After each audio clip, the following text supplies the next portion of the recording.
I cheated after 17 years of marriage. Now he won't talk to me unless the kids are in the room. Final update.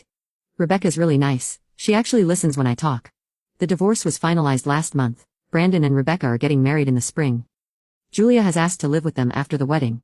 Haley calls from college but visits her father's apartment when she's home, only stopping by the house out of obligation. The beautiful home that was once filled with love now feels like an empty museum of a life that no longer exists. I finally got the answers to questions I was too afraid to ask before. Brandon hadn't been secretly planning his exit from the beginning. He genuinely tried to forgive me. It was my behavior afterward that killed any chance of reconciliation, the manipulation, the suggestions of an open marriage, the refusal to take full responsibility. As he put it in our last real conversation, you weren't sorry you cheated. You were sorry you got caught. He was right. I wasn't truly remorseful, not at first.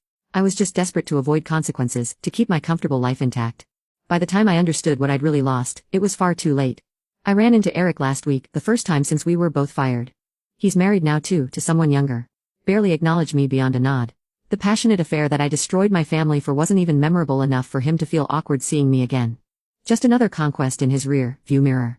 So here I am, alone in a house too big for one person, with photos I can't bear to look at, but can't bring myself to take down. The divorce settlement was generous.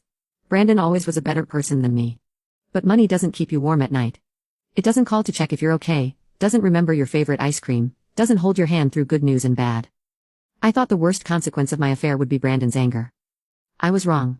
His indifference was worse than his anger. And now this new reality, watching him build a happy life with someone else while mine crumbles. This is the true punishment. Not because he intended it that way, but because it's the natural result of the choices I made. Sometimes, on my darkest nights, I take out my phone and hover over Brandon's number, composing texts I never send. What would I even say? That I'm sorry, he's heard that 1,000 times. That I miss him. That would only burden him with guilt he doesn't deserve. That I still love him. That stopped being relevant the moment I betrayed him.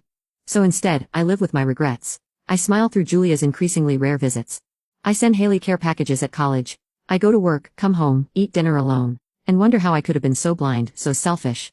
So sure that the grass was greener somewhere else when I already had everything that mattered. Brandon asked me once if it was worth it. The answer haunts me every single day. Nothing was worth this. Nothing ever could be.